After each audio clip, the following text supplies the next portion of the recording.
So they set this guy next to him, which I don't know if they set him, right there in the section next to the disabled people. Or, if he was at the head and they set the disabled guy next to him. I don't know how it worked. But, anyways, they set him up there. So Jesus, this is what I love. Jesus asked the Pharisees and the experts of the law, is it lawful to heal on the Sabbath or not? But they remained silent. See, Jesus challenged them. He knew what they were doing, and he wasn't like being Mr. Nice or, I know he's trying to get me into an argument. He's like, you want an argument? Let's bring it on, I like that about him. I want to be more like that.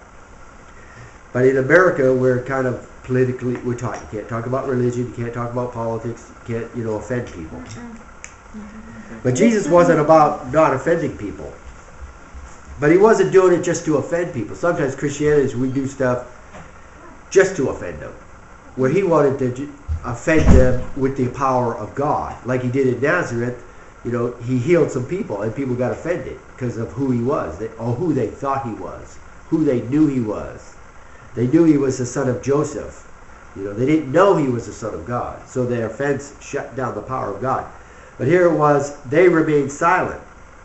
So he took hold of the man and he healed him and sent him away. He's like, okay, you ain't going to answer my question? This is what I'm going to do. I'm just going to heal him. So he grabbed the guy, healed him, and sent him away. And it doesn't say anywhere, do you know Jesus never prayed for anybody? I don't think in the Bible he ever prayed for anybody. He just commanded healing. Yeah. He didn't say a prayer for him. We had a situation in the Philippines where one of the guys he was handing out flyers, and this old guy was there, and his wife was in a wheelchair.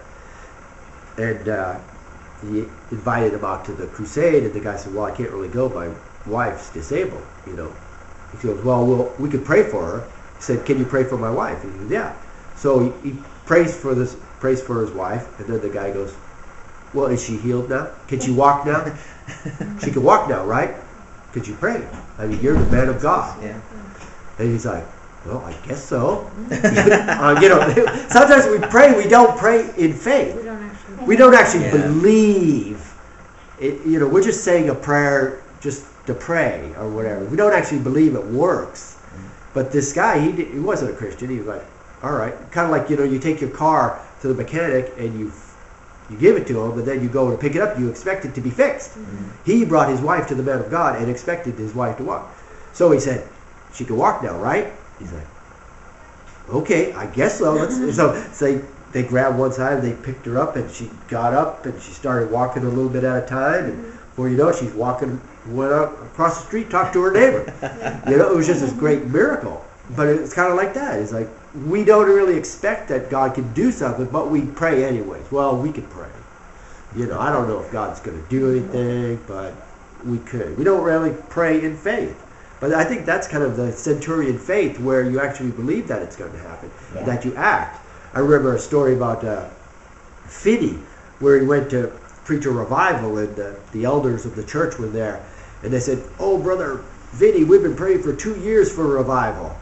Would you like us to pray for you before you do your revival? He said, no way. You ain't praying for me. You've been praying for 2 years without results. I don't want you to lay hands on me. I want somebody that can actually do something. Yeah. I mean, this is the whole thing with Jesus here. He actually did something. He's like, answer my question? You ain't going to answer my question? I'll just heal him. I'll just heal him anyways. Yeah. And then, so he does it. He heals them. And then he asked him, if one of you guys have a son or your ox falls in the well on the Sabbath day, you don't say, oh, well, sorry, son, you're stuck in the hole there. We'll see you tomorrow morning. After sunrise, we'll come get you. Or actually, their day ended at the sunset. So we'll be here at 6 o'clock. When the sun goes down, we'll come get you. No, you just get them out. Because it's about people.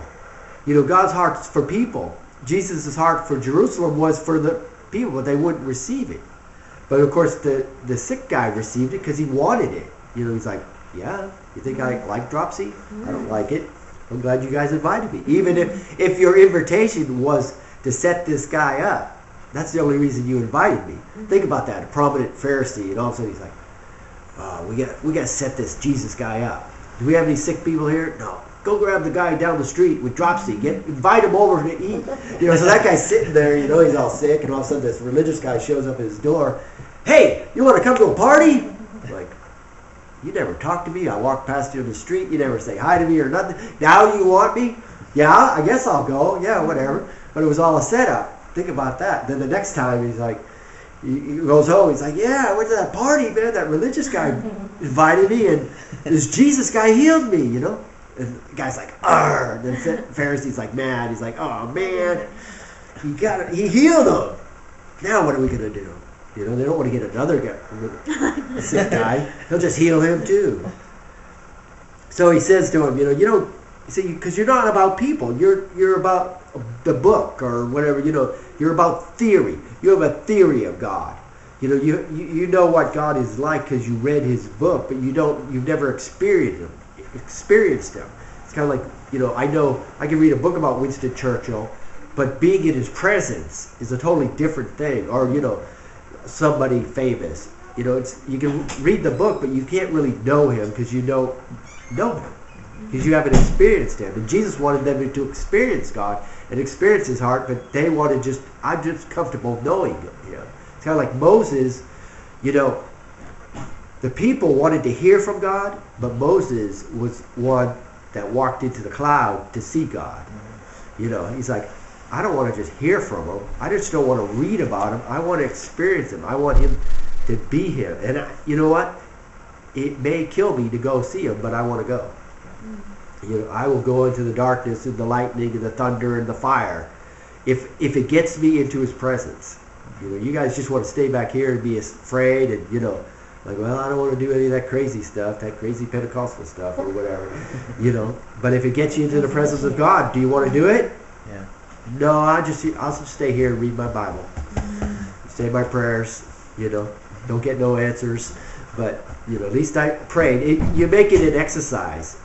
God wants to answer our prayers so that our joy may be full. He doesn't want us to go through the exercise of prayer so that we're like, I'm happy. I said my prayers. I read my Bible. I have my little checklist.